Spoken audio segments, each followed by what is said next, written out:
It is called recovered memory therapy and begins when patients, usually women, seek help from psychotherapists for any number of emotional problems. Gradually, they are led to believe that the cause of their trouble is sexual abuse, abuse so traumatic that all memories of the events have been repressed.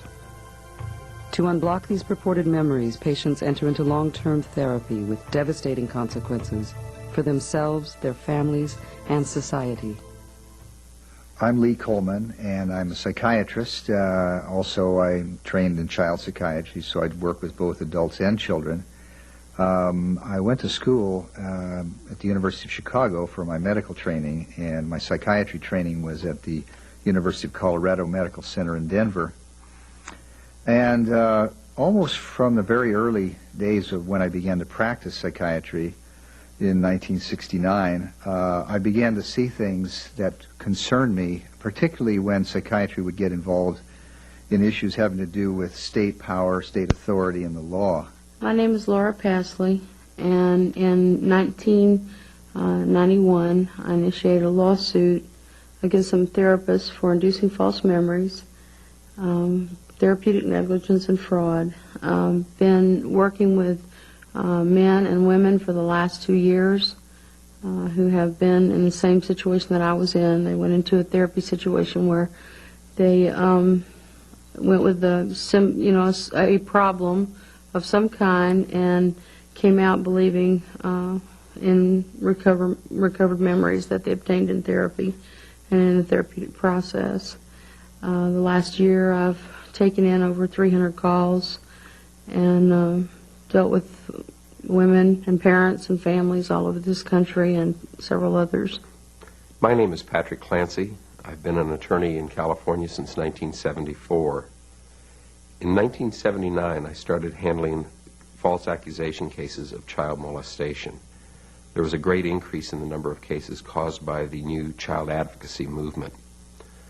About 1985, 1986, there was a new wave of cases. These were cases caused by the recovered memory movement. There were women who were going into therapy and coming out of therapy saying that they had recovered memories of having been abused as a child.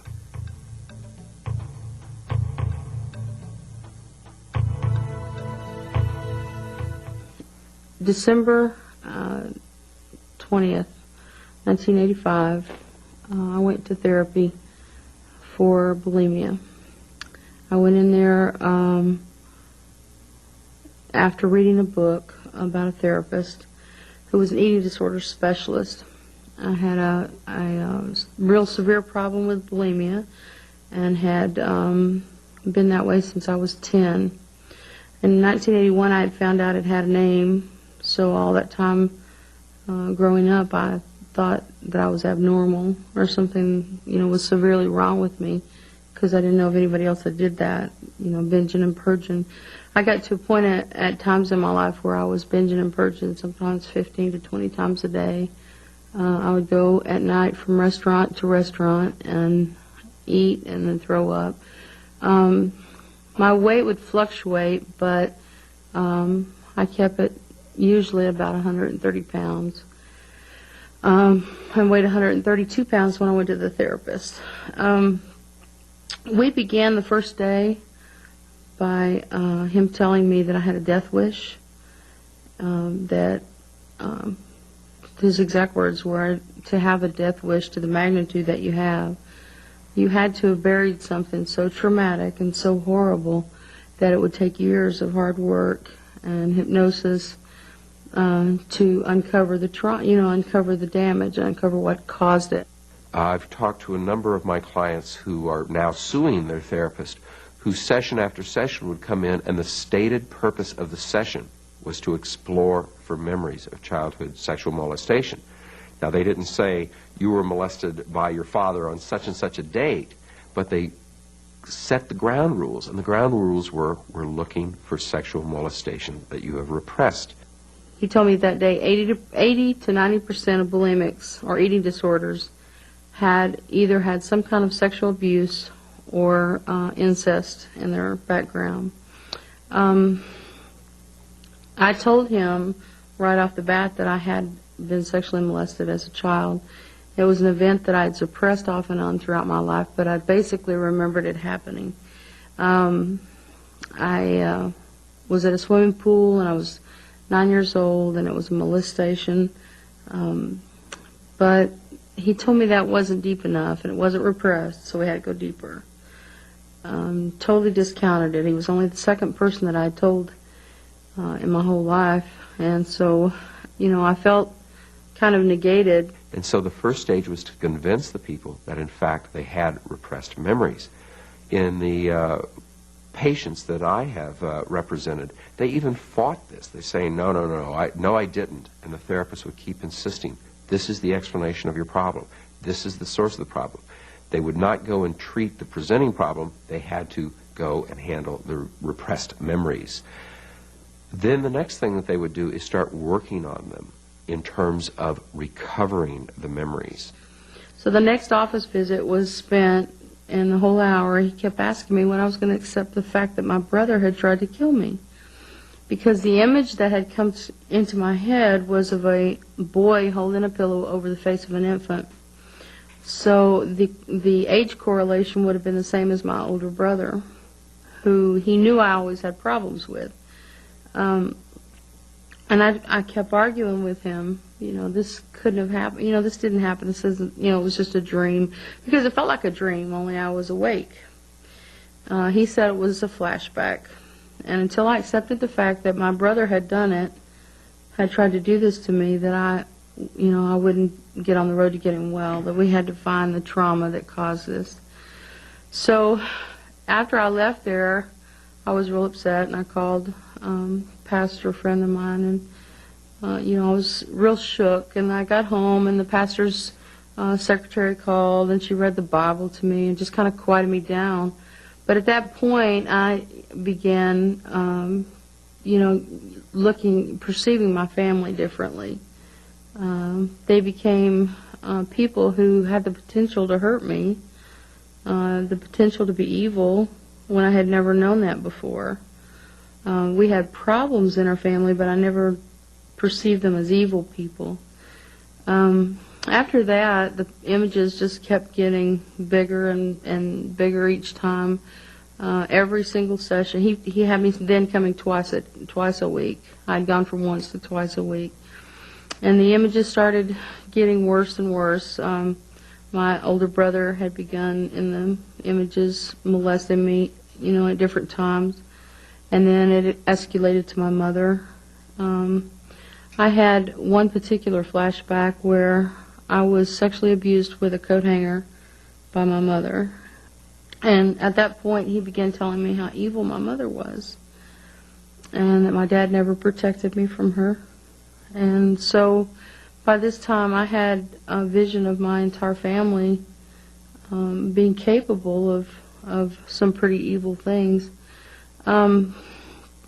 Every session was a trauma search. I think it's absolutely an outrage from every point of view, from a scientific point of view, from a legal point of view, from an ethical point of view, from a mental health point of view. First of all, there is no such thing as recovered memory as it's being described by the movement of therapists who have created this. There is no evidence to believe, and much evidence to not believe, the idea that a person could be repeatedly traumatized. We're not talking about an occasional, one event at a very young age. We're talking about claims of rape, violent sexual assault, sometimes even violent killings or maimings, sometimes involving events of truly horrendous nature, such as group ritual mutilations, animal mutilations, and all kinds of things like that.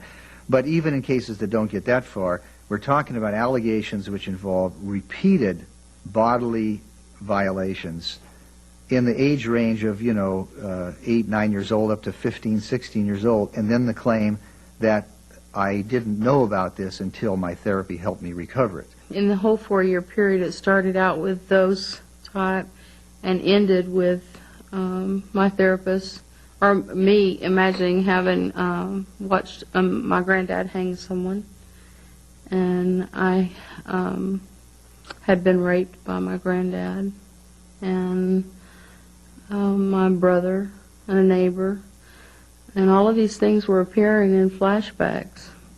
There were times when I would be like homicidal and suicidal, and I would walk, I'd be pacing in my bedroom back and forth, and I would like have 2 cigarettes lit at the same time, chain smoking, and pacing back and forth. When I would get in when I'd have a flashback at home, I would call him, and he would walk me out of it, or have me beat on the bed, and he told me that was to exhibit my rage in an appropriate way, rather than take it out on myself. What happens then is that they are supposed to rework the trauma. They are supposed to empower themselves. The idea is you were a victim, you were small and weak, and somebody more powerful than you took advantage of you. What you have to do now is take back your power. The way you do that depends on the therapist's preferences. They may have, if it's a child, they may have a sand tray with little dolls and puppets in which you'll beat on the doll or the puppet of the perpetrator, alleged perpetrator. They may have sticks or padded clubs in which you'll beat on pillows, or make drawings of the alleged perpetrator. You might put some sort of a mannequin in a chair and say to this person what you think of them. If there is a criminal action going on against this person, you may be strongly encouraged about how we're going to put this person in prison for life. We're going to really get him, and so forth and so on. So the idea is now you are in charge, you are in control, and you are going to even the score. So there's a lot of encouragement of anger, of acting out your anger in a variety of ways, whether it's file a lawsuit against this person, let's get them locked up in prison, let's take their children away from them, because if they did this to you, they're probably doing it to somebody else. It's a vicious process. The term that I've come up with when I've seen it is hate sessions, and I've seen it both with children and with adults. Sessions in which more and more hate is considered to be therapeutic. I endured hours of rage reduction, where we took clay balls and he would scream in my ear about my mother being so evil, and this would last an hour, hour and a half of steady throwing clay balls into the wall. There were bataka bats that we had to beat on the chairs, tear phone books. Everything was to get the rage out. And what comes next is the person say, well, I know this is a lot, but let's continue to work. And in the meantime, I'll see you next week. But in the meantime, I'd like you to start keeping a journal. I'd like you to start keeping track of your dreams. I'd like you to start keeping track of your thoughts. I'd like to give yourself some time every day to just tune into your body and see if you get any images or sensations that might come up in any part of your body. Because sometimes people can have body memories where they actually begin through their body to remember in a way that we didn't know about till a few years ago, abusive experiences. And keep a track of those things, and when you come back, we'll see what you have. I burned my journals a long time ago, but during litigation, they slapped a journal on my table, that they, evidently my therapist had, I didn't know he had. And when I opened it up with a clear head and saw the disgusting things that were written there, I was like, I couldn't believe that I wrote that. And they kept pressuring me, the other lawyers kept pressuring me, saying, is this your handwriting? Is this what you wrote? And part of it was my handwriting, but part of it looked nothing like my handwriting. It was like, scribbling and different handwriting. And I said, I know I wrote it, I remember this. And then I was telling them, this is what I was telling you is trance writing, that he would say things and give me a pen, and then, I would just write. And so a lot of it was rape scenes, at the end with my granddad, and scenes with my mom and my brother. So the impact on the patient is that they begin to put more and more of their energy into their new society. Their new society is the therapist and the peers that they have gained either through a group therapy or other contacts. Maybe they've gone to a conference that they've heard about, They sooner or later meet other people in the recovered memory movement. This becomes their new world. And they basically put all their chips down on that. This means that for them to ever really question whether they have been a victim of manipulation by the therapist is extremely difficult. Imagine the embarrassment, the humiliation for you to recognize that you falsely accused your parents of some horrendous things. Most people are not willing and will go then the rest of their life believing this and cut off from their families. From the point of view of the parents who are accused, it's devastating. You've gone through your life. Most people I've talked to are more than willing to admit, yes, I made some mistakes. Sometimes the families have not always been perfect because the fact that their son or daughter is in therapy is a sign that there were problems in the family. They don't make any bones about that. They admit, yes, I was not as good a father as I wish I had been. There was this going on, there was that going on. But I never would, even my wildest imagination, ever even think of the kinds of things that she accused me of.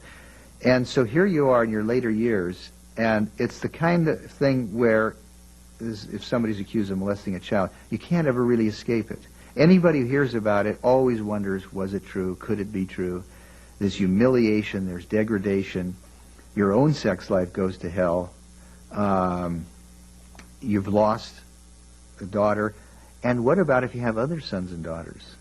What happens is they are forced to take sides as well, because the accusing person will often go to their brother or sister and tell them, you know, aren't you having any memories yet? Because you were part of it.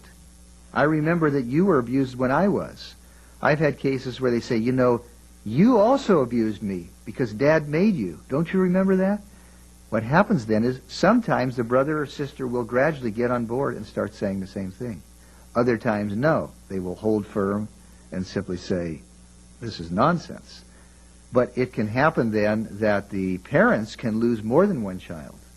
I've seen it happen that the father can be accused in this way, and the mother, forced to make a choice between the daughter and her husband, will make a choice to the daughter, even though she has ever saw anything that would suggest these events could have taken place. Because she wants that relationship with the daughter, she will then side with her. So the impact is overwhelming on everybody. It's just basically like taking a bomb and dropping it in the middle of your life. I've had cases where a person was remarried and a daughter from an earlier marriage made an accusation after going through therapy of having a recovered memory of being molested. She then notified the authorities, and they went in and grabbed his children from the second marriage and took them out of the house. So what happens is, with no warning, they're facing a major civil lawsuit. They're facing losing of family members. Normally, their wife has been told, if you stay with him, I'll never speak to you again. You have to believe me. So a wedge is being driven between the wife and the husband. The family basically explodes all at one time. There's no slow build-up to this, because the build-up, as I found out later, has already occurred before the parent is ever notified. It's occurred during the therapy. It's unleashed in its full wrath on the parent with no warning. There is a group of therapists who basically feel that they are promoting the protection of women every time they can get a patient to say that a female patient say they were sexually abused. The reality is, of course, that this turns out to be a new form of abuse of women if they have not been abused and they're manipulated into believing that they have been. For 4 years, the memories never quit coming, and my life was getting more and more out of control. And every time I would tell him that, you know, things were getting worse for me, or my finances were bad, or my daughter was having a hard time, or I was about to lose my house, he would just tell me that you had to get worse before you got better. And so all I did was I just kept getting worse. The way that a person can end up being treated as a sexual abuse victim and manipulated into believing that they are of such a victim, despite the fact that they never have been sexually abused, never thought they were sexually abused, never came to therapy for that reason, starts with the orientation of the therapist. It has nothing to do with the patient. And this I've seen over and over again in my study of actual cases studying the therapy records. Has nothing to do with the patient. You can have any type of mental problem, from a very serious one to a relatively minor one: depression, anxiety, phobias, sexual problem, drug problem. And that is that the therapist has an agenda. The therapist is all dressed up and ready to go on the subject of sexual abuse. When I'd have a flashback or a memory come up, it was just as if it was happening to me. And so, even though those things didn't really happen, they did it in my head. And so, it was just as painful as if it had really happened. And then you add to that you trusted somebody so deeply with something so personal in your life, and then they screwed over you or duped you, it's like you never know who to trust anymore, I had to take the whole 6-year period and then put it on a back burner and start with what I knew to be true when I began with them. And that's whenever I started piecing things together. And then I had to go to therapy to deal with what I should have dealt with 6 years prior to that. So when I got through, I was broke. I was worse off emotionally than I'd ever been in my life. And my daughter was 12 years old, and I had missed 6 years of her childhood. And she was angry, and the lawsuit helped me compensate financially for what they took from me, but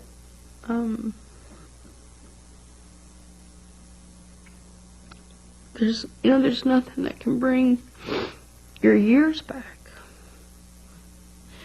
And that's what this therapy does to these women and men, is take their lives. It takes years off your life.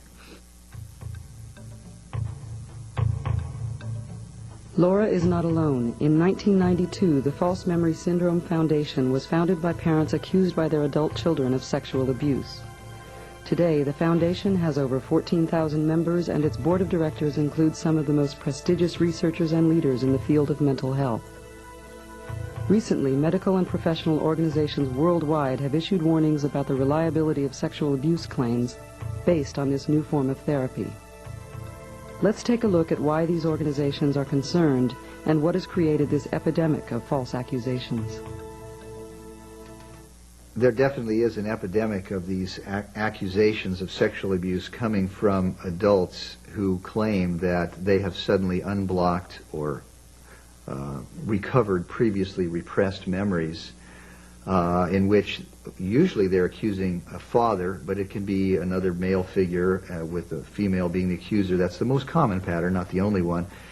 And it's something that I've seen in my own work as a psychiatrist for the last 7 or 8 years, where initially people assumed that this was a legitimate thing, but in fact people who have been seriously abused in the kind of major ongoing ways that are being claimed don't forget such things. They may choose not to talk about it. They may feel that it's something that they cannot tell other people about. No one doubts that.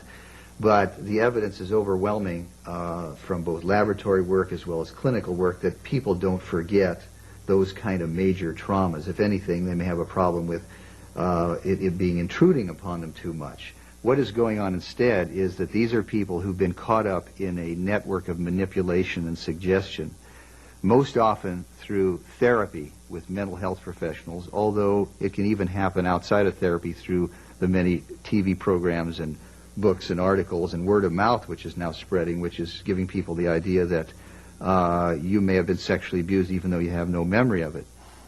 But in addition to this epidemic of false allegations from adults, this is really only a second development of something that I've seen even going back even further, about 10 years, and that is essentially the same process, only the victims of the manipulation are children, 3, 4, 5-year-olds up to, adolescents, who also are getting caught up in a network of manipulation where investigators from child protection and police and therapists who, acting under misguided ideas that the child has been molested, interview children in a way that implant ideas into their minds and give them the idea that if you say you've been abused, then you're telling the truth, but if you deny that you've been abused, you're not telling the truth. Continuing pressure like that, children have been manipulated. So what's happened is we've created these epidemics of false accusations of sexual abuse where children and adults are being manipulated. We have hurt a tremendous number of children and adults, and at the same time thrown a lot of uncertainty in the cases of the people who really have been abused, because we know that does happen. So we've got a situation where bad techniques in mental health have been transmitted to the investigative community, and the techniques are being used on children and adults, and a great deal of harm has come about. Pat, I'm wondering if you've seen this in your practice of law. Yeah, starting about 7 or 8 years ago, I started having clients come in who were being accused by their daughters of sexually abusing them 25, 30 years ago. And at first we were able to defend using the statute of limitations against that type of case. The statute of limitations is to prevent old, stale claims where the evidence has been lost from being brought into the court. However, at that time it became politically correct to allow these lawsuits, and so the legislature extended the statute of limitations to virtually life. So now we have all of these cases clogging our courts of events that have happened 30, 40 years ago. I literally have had a woman who is like 65 years old calling up wanting to know if I would handle a case suing her 90-year-old father for molest that happened when she was 4 years old. That's the type of thing I've seen. If they've happened, Laura, you've had some experiences yourself. Yeah, as a matter of fact, in 1985, sometime around the McMartin issue is when my ordeal began, and I think that's where this satanic ritual abuse started feeding into the memories and the things like that. But I've seen just an overload for the last almost 10 years, being involved in it firsthand until 91. And then ever since then, I've been digging and researching, trying to find out how the source of this all came. And I don't think it's just mental patients. I think it's anybody with a problem. I had been sexually abused at 9 by a stranger at a swimming pool, and when I told this therapist that's in this kind of field, his answer to me was that that wasn't deep enough. I needed to go deeper. It wasn't repressed. So we spent the whole time I was in therapy chasing traumas. Since I got out, the last couple of years after speaking out on this issue, I've talked to hundreds of men and women who have come out, and their lives are just destroyed. They went into therapy, semi-normal people, functional people, and then come out as drug addicts, alcoholics, and people who believe their families are Satanists. So, they've had their lives destroyed. I believe it was Roland Summit who came out in the child abuse movement saying it's axiomatic that there's no such thing as a false accusation of child molestation. Then as I started looking into these clients and the literature that was coming out in the recovered memory movement, I again saw Roland Summit, and he was now saying there's no such thing as a false accusation when a woman has a, quote, recovered memory. Did you find the same type of thing? Well, this has been one of the most disappointing things for me in the last 10 years of working in this area, is gradually as the evidence has piled up and has become overwhelming that children are being manipulated into making false allegations, so that we have some cases where the allegations are true and some where they're false, and where the evidence is mounting that adults are being manipulated into creating a mental image, which they then are manipulated into believing is a memory of sexual abuse, so-called blocked memories, that despite the evidence is mounting from both laboratory studies and studies of cases, the people who have invented these unwise methods, biased methods, are unwilling to accept the data which shows that they've made a mistake. It's almost like a cult therapy. You've got to conform to their belief system, and you're indoctrinated with their belief system. And if you doubt them, or you say, well, this doesn't seem real, or this isn't real, or this memory doesn't, feel like real other memories I've had, then they say you don't want to get well, or you don't want to get past your problem, or you're in denial, or you're protecting your family. So it's, this constant indoctrination of their belief system into yours. Some people ask, well, how could somebody who doesn't appear like they've ever gone off the deep end, gone crazy, or become psychotic, how could they really come to believe that? But I think in line with what Laura's saying, it's really important to keep in mind what kind of tremendous pressures are being put on these people. It's not only the feedback from the therapist that you really want to trust, who's telling you, you know, you're just not admitting to yourself all that's happened, you need to keep working on unblocking the memories. But a lot of these people are put in group therapies, and their peers in the group apply tremendous pressure, like everyone else is getting memories, when are you going to get the memories? There's a lot of pressure to cut off your family. So what can happen is this individual basically has now joined a new community and a new family. They've been encouraged to cut off their old family. For them to then face up to what has happened to them, as Laura has had the courage to do, and some others, but most, I think, have not, is a very, very difficult thing to do. And we need to keep reminding ourselves that all of us are vulnerable to suggestion. I've noticed the real power of the therapists. I've seen cases where there are recovered memories of abuse by their father, recovered memories of satanic ritual abuse, even in a few cases, recovered memories of abuse that happened in prior lives, recovered memories in a few cases of being abducted by space aliens. And what I have found is that people who believe, the therapists who believe in space alien abductions, all their patients seem to have repressed memories of space alien abductions. And the therapists that believe in satanic rituals, all their patients seem to have repressed memories of satanic rituals. And those who believe in repressed memories of the father abusing the child, all their patients seem to have repressed memories of being abused as a child. That's just one of the many types of evidence that we have that the claim of suddenly discovering a new phenomenon of blocked or repressed memory of sexual abuse is not legitimate. It's not that the therapists are knowingly or consciously indoctrinating people in the sense that they know that what they're going to get this person to say isn't true. There's really a lot of rewards and feedbacks for the therapists who get on this bandwagon. They really think of themselves as crusaders. They feel that they are helping to wipe out a social problem, which we all agree. There is a lot of abuse of children, of women. And they are then trained in methods which there's no doubts presented in the training that they get. They are trained to believe that this is the way to do it, this is a new wave. As far as then as what happens, so that the therapist really has their heart in it, and I think that makes it that much more effective.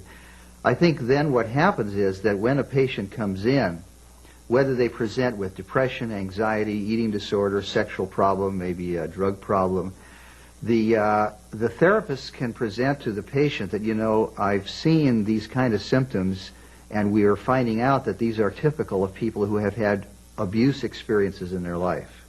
And has that happened to you?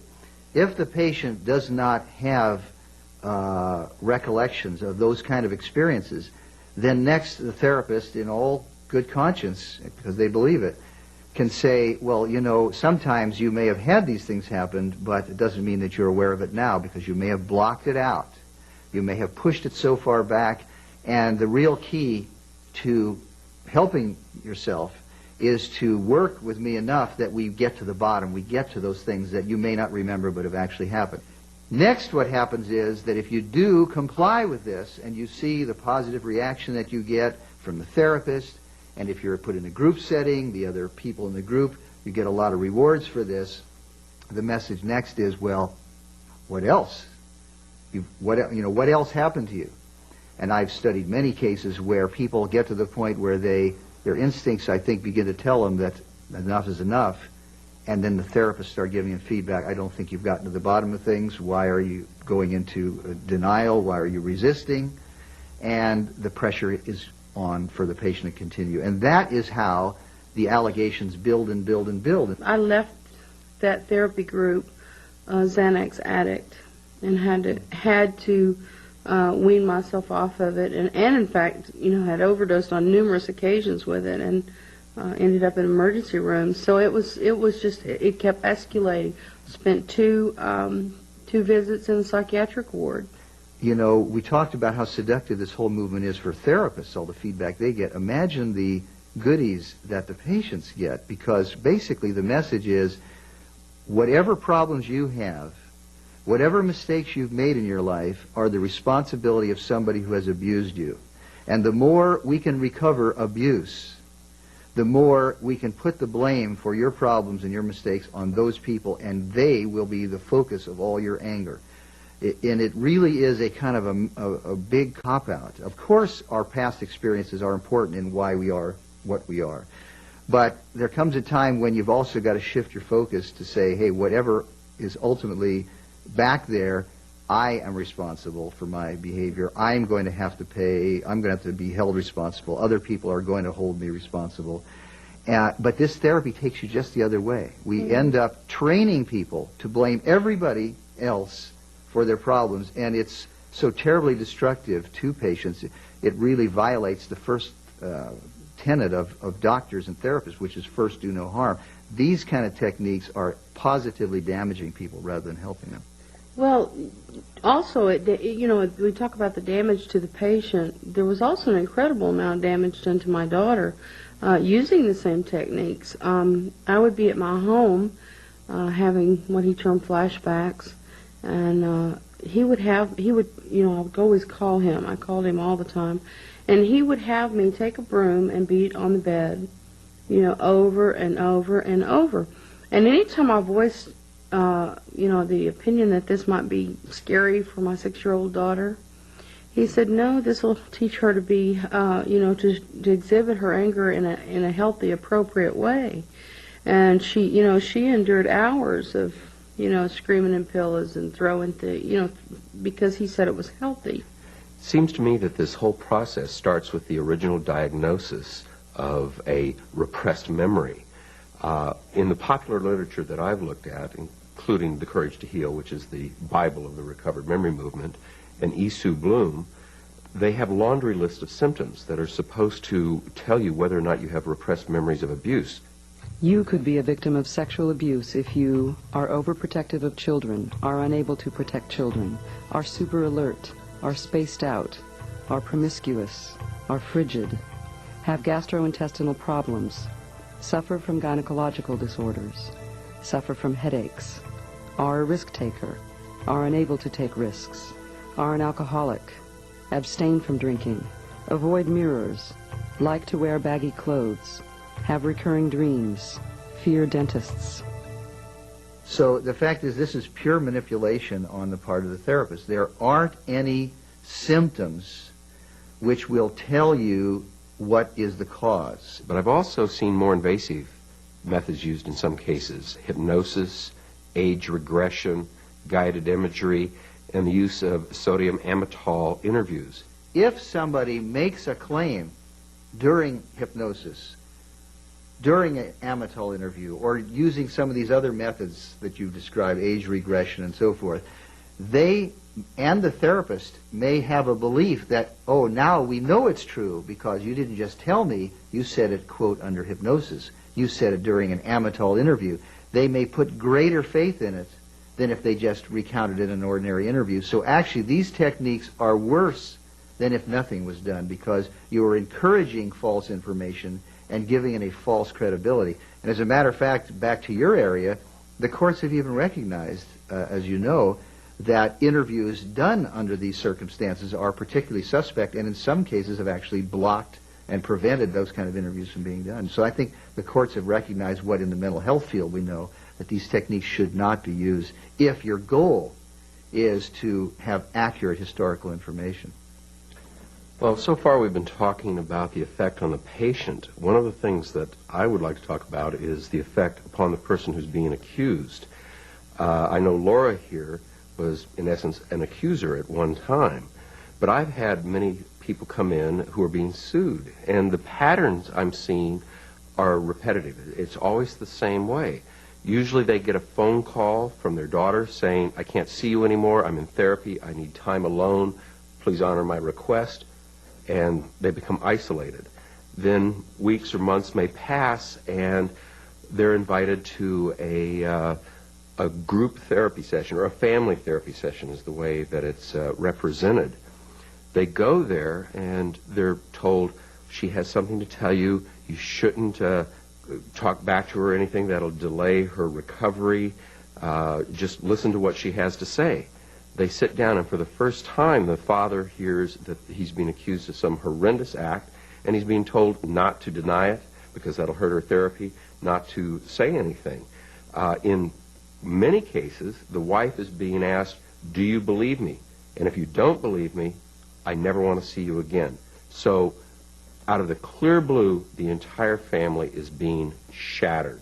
One individual's mother, after she left a message on the accusing daughter's telephone recorder, and then promptly drove her car off a bridge and killed herself.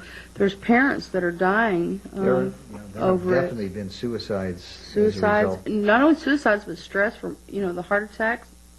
We've seen what false accusations can lead to.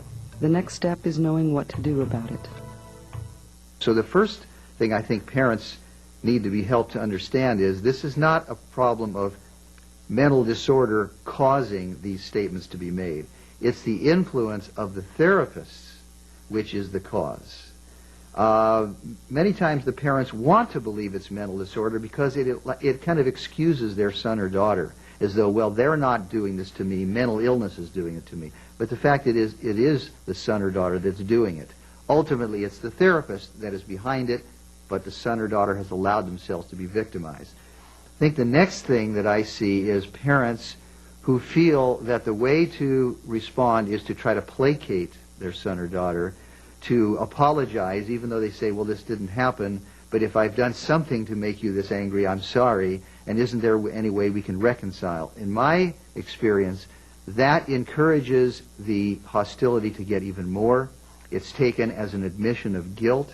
It's taken as a sign that the attacks will escalate until you finally will admit that it happened. And what I recommend to parents is that they take the opposite approach, that they take a very strong approach in which they say, not only is this not true, but wherever this is coming from, you are the one that is going to have to rethink what you're doing before our communication is going to change. The ball is in your court. And wherever you've got these ideas from, you're going to need to look at that. But I'm not going to degrade myself. I'm not going to sell my dignity in order for us to have a relationship. I've seen parents and talked to parents who tell me that they're almost willing to go ahead and say, well, I did this just to have a relationship with their daughters and their grandchildren. And in particular, they're missing out on the grandchildren.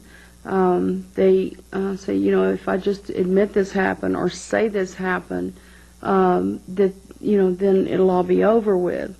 But it's not all over with. It's just beginning at that point, and they don't realize the consequences of saying that. If you admit to something that never happened, then basically you will live the rest of your life as a humiliated, degraded person. I don't think anybody should ever do that, and I don't think it will ever heal a relationship. Lee, I'm dealing with retractors all over the country and Canada. I talk to them one-on-one, and one of the biggest concerns that we have is what to do with them. If I were to send one to you, what would you do with them? What would you do with what's happened here? I think the first thing that I would do is spend as much time as we needed for them to tell me everything that happened. In other words, what were the kind of problems they were having which led them into the therapy? What was the therapy process like? How did they come to believe these things? What do they think now about it? Make sure that they had a chance to really explain the whole thing to me. I would then say that I would like to study their records, get them to sign a release form so that I could obtain all the therapy records from whatever therapy, whether it's in a hospital or clinic or both, and read all that material, and then ask them, okay, now that you've come to me because you think something was not right about this, do you feel you still need therapy? Put it in their lap, that is, give them the responsibility and the power. Do you feel you need therapy? Forgetting about what any therapist has ever told you, any article has ever said, your own judgment, your own feelings. Do you need therapy? And if so, what would you want to work on? I've seen a lot of positive movements recently in stopping this epidemic. In the area of science, we have the top memory researchers in the country are now focusing on the issues of repression and on the issues of child sexual molestation. And they're very prolific in their publications. Before, it was politically incorrect to ever say that any accusation of molest was false. But now the media has been educated through these studies, through the FMS Foundation, through specific cases, and now they're giving a more balanced approach. That translates into a change in the jury panels. When we're having cases, the jury panels now are highly skeptical of the issues of recovered memory. I've seen that change within the last 2 years. The one place I do not see change is in the politicians. In parallel to your saying that the politicians have not yet recognized the problem, the other thing that hasn't happened is that the people who are making the problem happen, the police officer who investigates an allegation, the social worker from Child Protection who investigates, the therapist who does recovered memory therapy or who does therapy with a child under the assumption they've been molested, these people are not budging. They are digging their heels in. What has to happen is we have to retrain those people. We have to take them back to the drawing board and get them to realize they've been misled and begin to handle their cases in a very different way.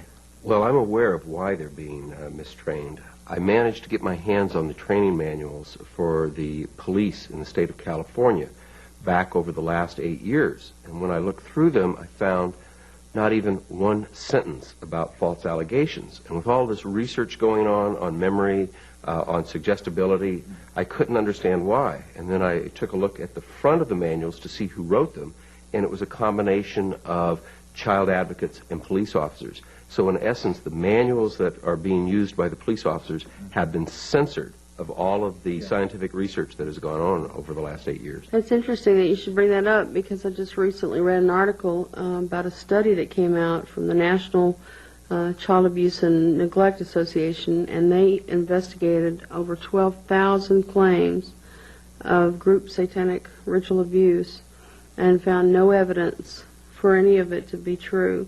They had put 11,000 police officers, therapists, doctors, everybody trying to determine if there were any truth to any of these allegations, and found not one single case. And that's just recently been published.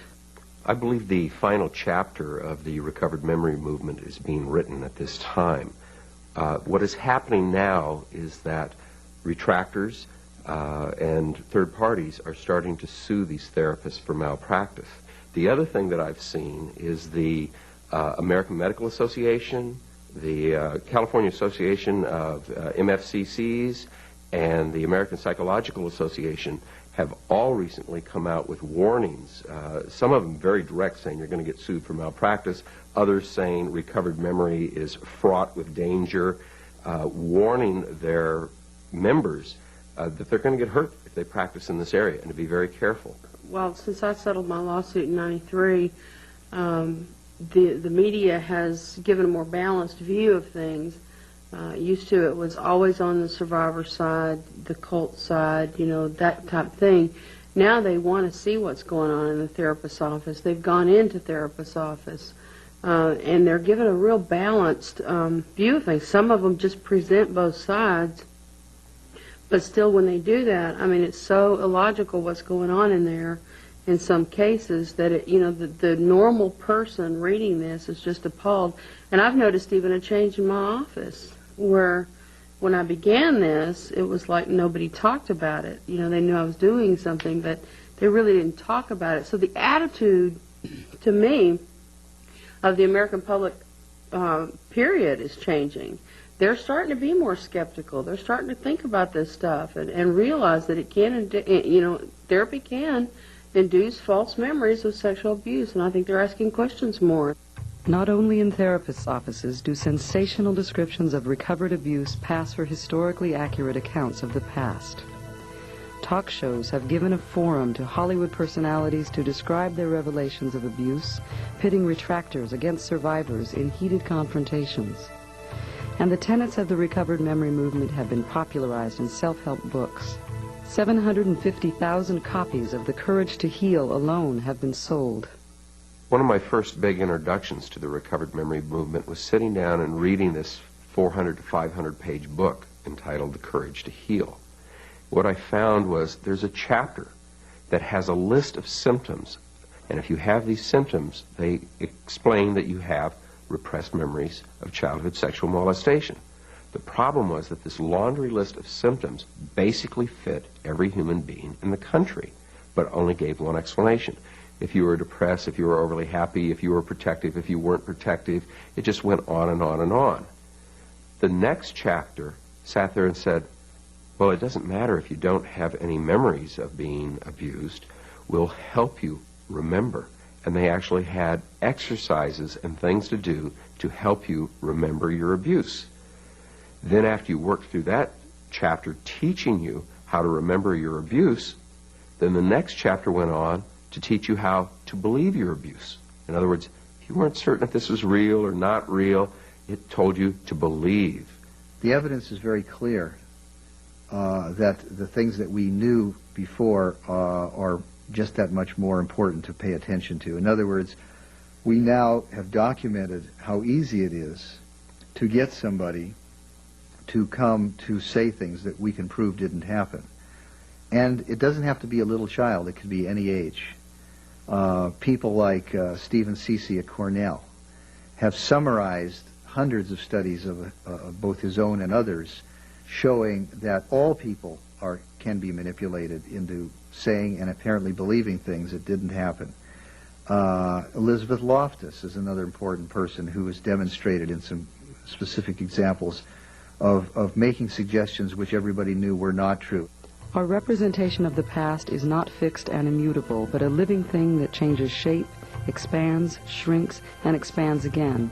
An amoeba-like creature with powers to make us laugh and cry and clench our fists.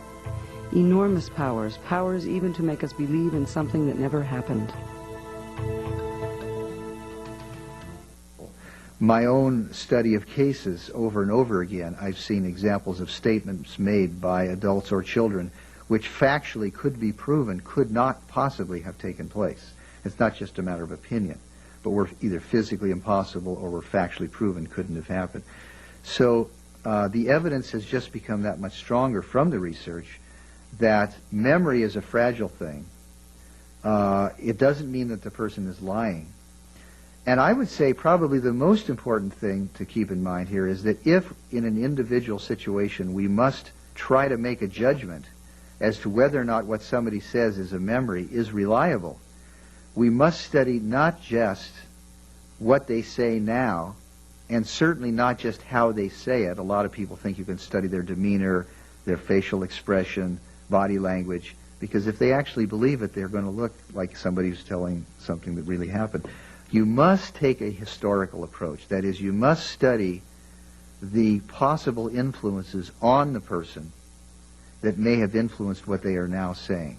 No research had to be done when the recovered memory movement started. The research was already there about how memory worked, about how memory was malleable, about how hypnosis leads to suggestibility, about how age regression causes inaccuracies. It had already been researched.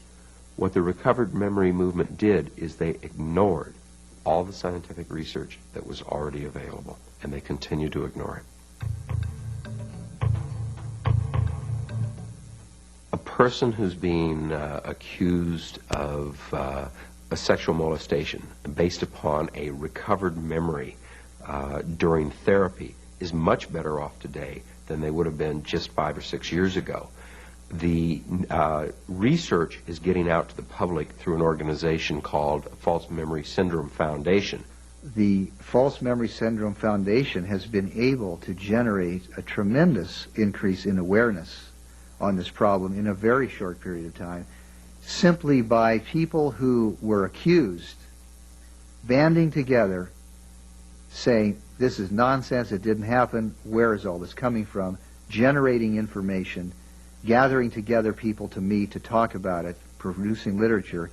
And I think it's very revealing that it was a lay grassroots organization which has done that, not a mental health society. Laura Pasley is one of these lay people. She now works with men and women who have endured recovered memory therapy and with families who have been falsely accused of sexual abuse by their adult children. The month after I settled the suit, I stepped up on a podium in Dallas for the first time. I had never spoken before anybody in my life, and I talked to a crowd of parents then, and from that came other things, and then I started taking calls for the Foundation from Retractors or Women Questioning Their Therapy, just so they'd have somebody that had been through it. And my first caller was a 19-year-old girl whose mother wouldn't have anything to do with her, even though she had retracted and made accusations that family wouldn't have anything to do with her. So I told her, I said, we'll get them back, And that was the first lesson I learned. You don't make promises you can't keep, because there's some families that are so destroyed they don't get each other back. They're gone and they're lost. And so I struggled with that one. And then I got my second one, and by Christmas took 4 months to get her to call her mom, but she went home. And so I had these girls that I was dealing with, I was just sharing my story with, and, supporting a little bit, and they were going home. If the daughter, and it's usually a daughter, although I've had some that were sons and I've had some that were nephews, suing their uncles based upon a theory of recovered memory, I would recommend that they talk to the child, the adult now, send them all of the information, send them the studies, send them the research. I've been amazed that some of the people, when they have actually been able to read what was going on, had enough rationale to come out of it. I think people want to understand.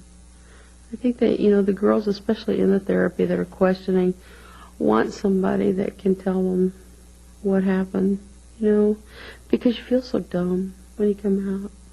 I mean, how could you let yourself get sucked into something like this if you weren't stupid? And Beth Loftus told me, she said, Laura, this only happens to the brightest, sharpest women. And I told her, I said, Beth, I think I'll use that line. I'm going to hang on to it. And I did. And I just kept telling myself that, that I wasn't dumb, I was just vulnerable and I was needy. And I got into some hands of some people that took advantage of that. There is absolutely no question that children get abused, especially females. There's no question that women have been abused since the beginning because men have taken advantage of their greater physical power, their greater political power, their greater economic power. The tragedy is that by the excesses of the child protection movement, we have now created an epidemic of false allegations, which makes it that much harder to put our resources and our energy into truly protecting real victims. I think the many thousands of adult women who know they were abused as children don't need any phony therapy techniques to convince them that they were abused, are being abused by this process, because now when an adult raises a question or an allegation they were being abused, others really don't know and legitimately shouldn't know whether they should accept it as true or not.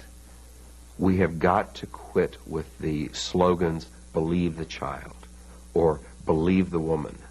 We have got to adopt the position that we must look for the truth.